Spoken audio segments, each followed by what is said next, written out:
ain't gotta maintain my image in person, cause I am the same guy. I ain't walking in your shoes, but I do stand beside them. Another story on the news, talking about how another cop shot him. What's the world really?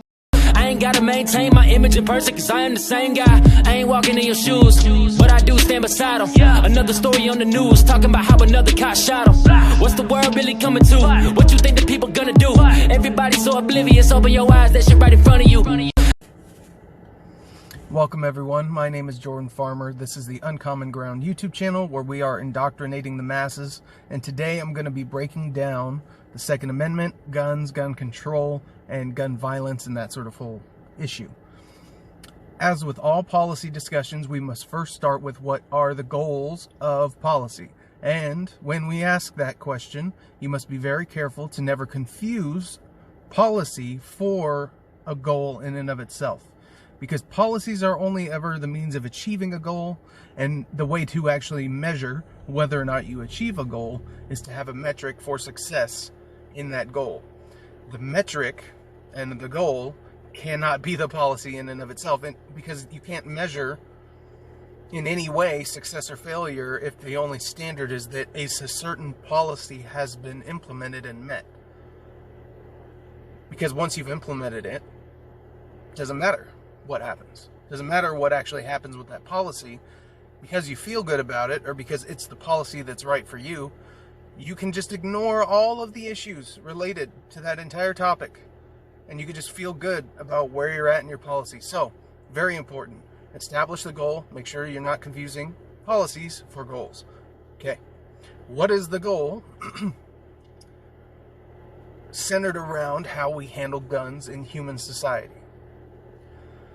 Well, as with all things in terms of values and philosophies and politics and many of these things that we discuss, it's centered around the value of human life, particularly the preservation of human life and trying to minimize the amount of human life that is snuffed out through violence, and then obviously as it relates to guns, gun violence specifically.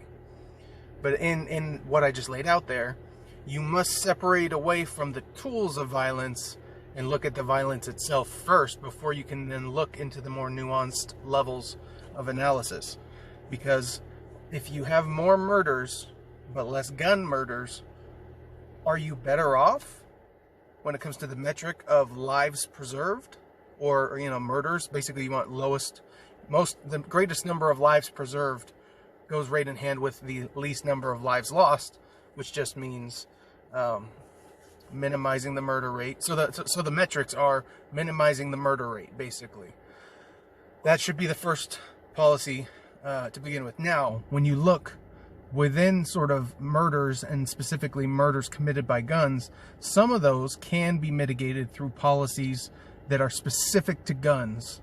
And so some gun control, in some very rare instances, will have marginal effects. But the question is, are those, supported by evidence that shows that they make a big difference? Well, not really.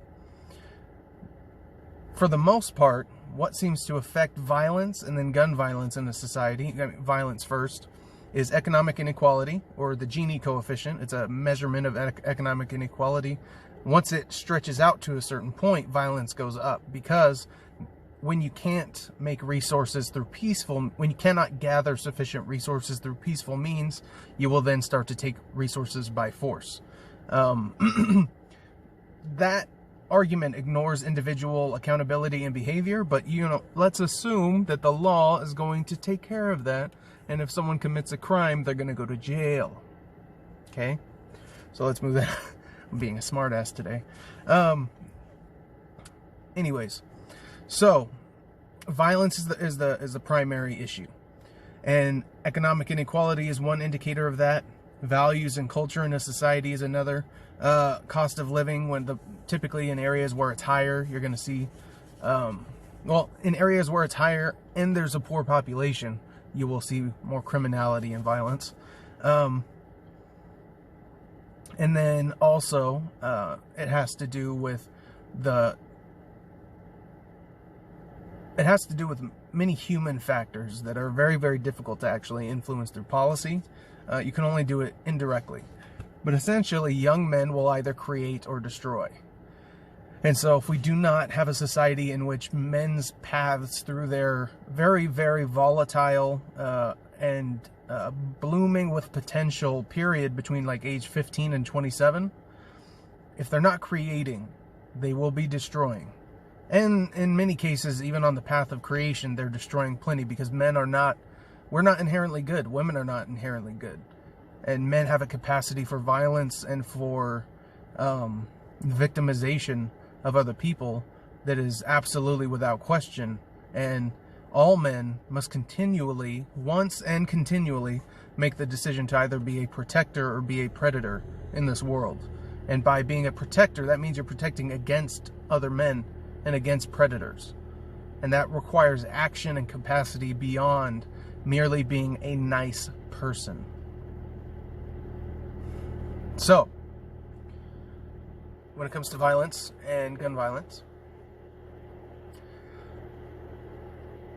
once we've moved past sort of that analysis of violence in and of itself question, when you're talking about gun violence in the United States, for the most part, you're talking about gang violence and violence relating to criminal activity. If you put that aside, then you're dealing with mass shootings and random acts of violence. Human beings are violent, are evil, and are capable of murder. So, on some level, we're never, ever, ever getting rid of this issue entirely. You will have unprovoked, out of left field, no one saw it coming violence in human beings until the end of time. Until there's none of us left, because that's just built into the nature of human beings. Now, that doesn't mean that we cannot implement policies that create, out of that sort of total potential of murder, the lowest possible amount of murder within that range. So, we have to analyze these different problems individually. So, I'm going to start off with gun shootings, school shootings, mass shootings, and these sort of unprovoked acts of violence against innocent people. Now, when you take away gun violence and murder related to crime, and you take it, and gangs and stuff like that, and you put that aside and you look at just violence for violence sake, 98% of mass shootings take place in gun-free zones, or in places where there are low, which just basically just means low security. And the standard that they used was, for a mass shooting, is 4 victims, not including the perpetrator. That is considered a mass shooting. And when they found out that 98% number, what they did was they took away the gun violence related to all those other issues. So we need to fortify the security of those gun-free zones, and on the other hand, before they get there, we need to have mechanisms for identifying suspects. I believe, and this is completely being pulled from memory, I really apologize, but I encourage you to look into the Dayton, Ohio shooter. And the Dayton, Ohio shooter actually had posted a rape list at his school,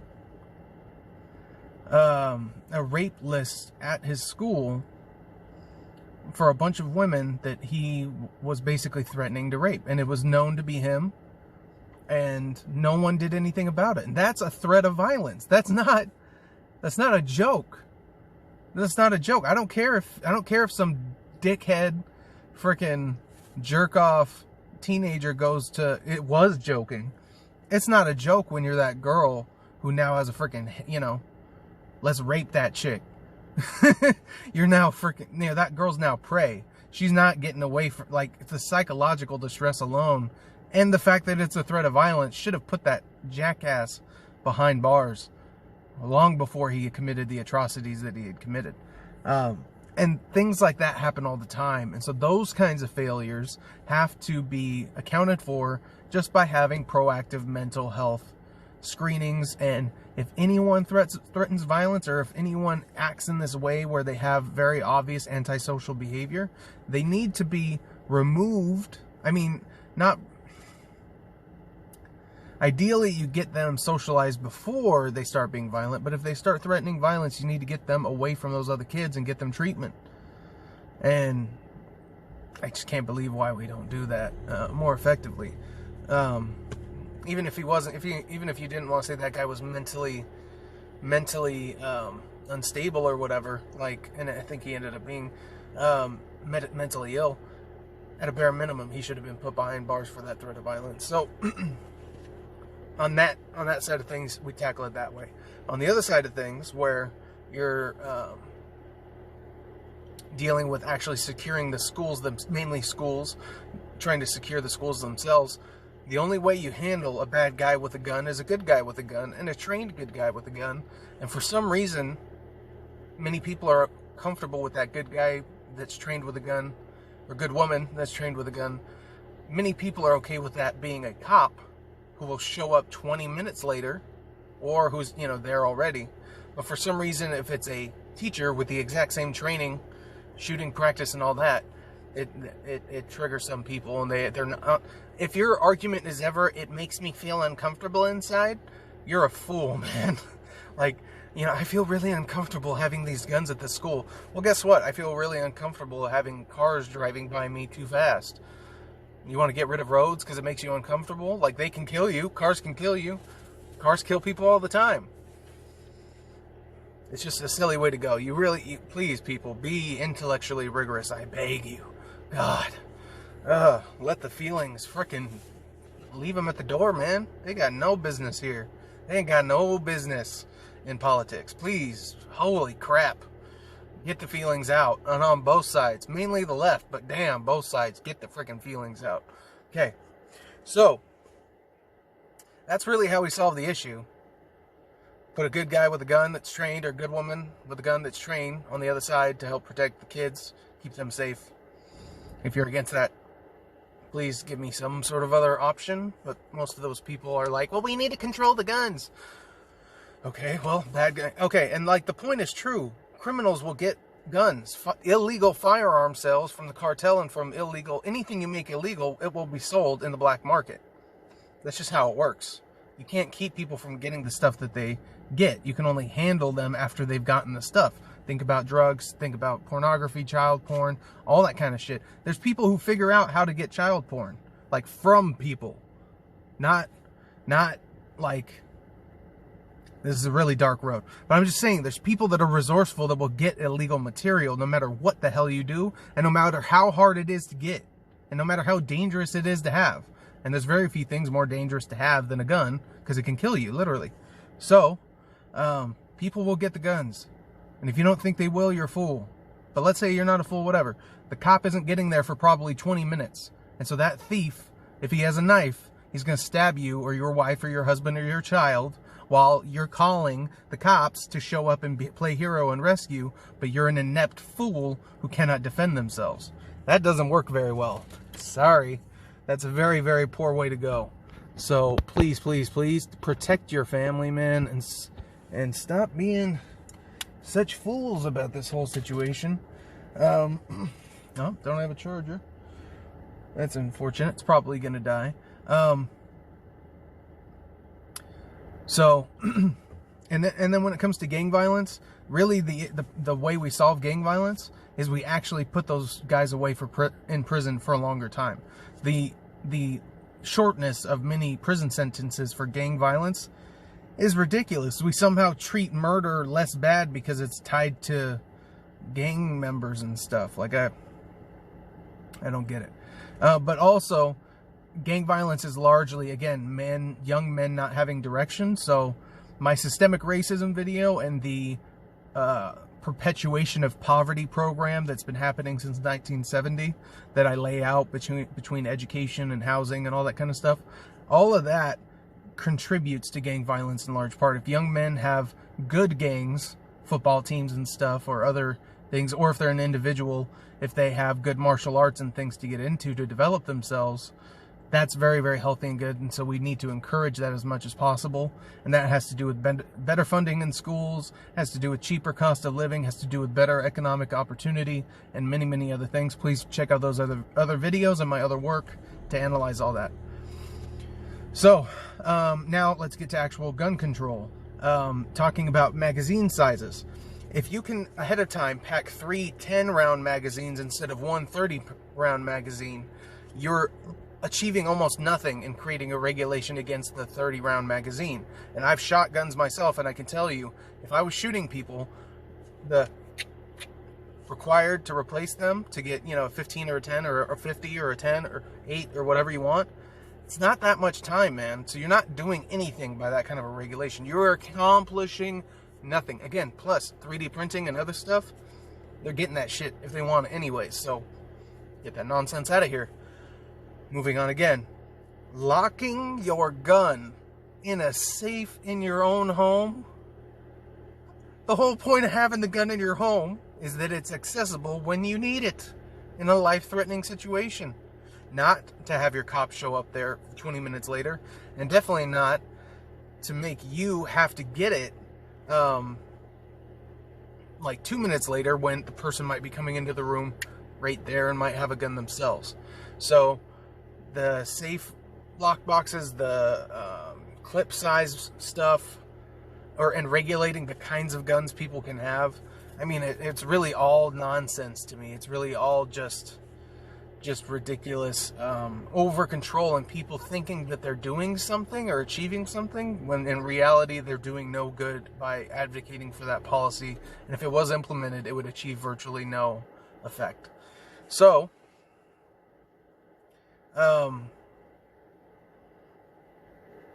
then you have, the preservation of life. The number one murderer in history has been governments killing other people. Or so the militaries, basically. Hang on. Let's get this fixed. Okay. So, yeah, governments and militaries, both, like governments in terms of internal repression and in terms of military action, they've killed way more people than any of the other kind of more well understood and measured ways in which humans die. The majority, like a huge chunk of human death is because of authority killing people. So the idea, and this sort of circles back to this just gets back to sort of the foundational idea of the Second Amendment. It's not for hunting, man. You can use guns for hunting. Guns are cool for hunting. No one should have an issue with people using guns for hunting, and the idea that killing an animal in the wild and surviving in the wild with a gun is, I'm sorry, just I know some people judge them or want to judge people, like saying you're not an honorable hunter or any of that. It's not for hunting, man. And don't judge hunters to begin with, but it's not for hunting. It's for protection against the government. And it's not that an individual is going to be able to take on the military with their little AR-15. It's that if you have 100 million citizens in the United States that have a firearm, and the government pulls some serious shenanigans and goes over the line or is rounding people up or something, you want to have, like, the people will always be a check on that kind of like overbearing government. The problem is when they're unarmed, they're at a huge disadvantage. And when they're armed, they're in an equal position, equal footing. So, and if you believe in equality of treatment of all human beings under the law, allowing the government or police officers who are racist, right, and abusing black people and all that, and the reason why I have an attitude or whatever when I'm saying that is just because it's a much more complicated issue. But again, it's about holding like consistent ideas in your head. If the evil, bad, racist police are the only ones with guns, what do you think is going to happen to black people? Huh? Like, I'm not saying that shit isn't already happening. I'm just saying You know, why would you want the corrupt, racist police officers to be the only people with guns in the worst case scenario, you know? So fighting government, preserving human lives from government, is another function of guns. And if you want to preserve human life, humans have to be able to defend themselves, and the consequences of violence must be that you lose your life very quickly on the other end of a gun. Like, when everyone's equally dangerous and you can lose your life by being a criminal or by stealing or by stuff like that, you're not going to do it. It's not worth it to you. But when you know, if you're an evil person that wants to go kill up a bunch of kids at a school or whatever it may be, if you know there aren't going to be consequences, or at least you're going to be able to do a lot of damage before you see those consequences, and you can make, you know, you can kill a lot of people, you're going to do it. But if you think, I might shoot one kid at the high school, I might not even get into the high school because of the security, and if I start opening rounds, there will be 2 or 3 teachers or staff in the immediate vicinity that are armed that will start bringing the guns out against me. Like, you're not going to do it because it's dangerous to do it, and you're not going to be able to put on the show of violence that you're wanting to do as a mass shooter. So at the end of the day, freedom really is the best way to go. Freedom, solving violent issues in and of themselves in society, solving gang-related and crime-related violence by handling the crime itself, and protecting schools and trying to beef up mental health services. The effective gun violence mitigation policies have absolutely nothing to do with keeping law-abiding citizens away from guns. Controlling the masses and setting up the totalitarian state of tomorrow is entirely related to taking away the people's guns. Please look into the history of gun confiscations. Sometimes it's like Australia, which was only a partial gun buyback, and it doesn't go well. It doesn't go horribly wrong. And sometimes it's Nazi Germany. So be wary and understand that how we solve these problems and the solutions to these problems come from handling these other societal problems. It's being so focused on the gun, which is just a tool. It ignores that violence is a human problem. So I hope you like this video. Please like and subscribe and share, and let's keep pushing this thing forward. And if you'd like to help me, hit me up at modernmoderatenews.com, or sorry, modernmoderatenews@gmail.com. Email me, and hopefully I'll get back to you. Peace. Feel like I've been in a new mind state lately, but still in the same route. Always looking for a move, let's get to the money, see what we can bang out.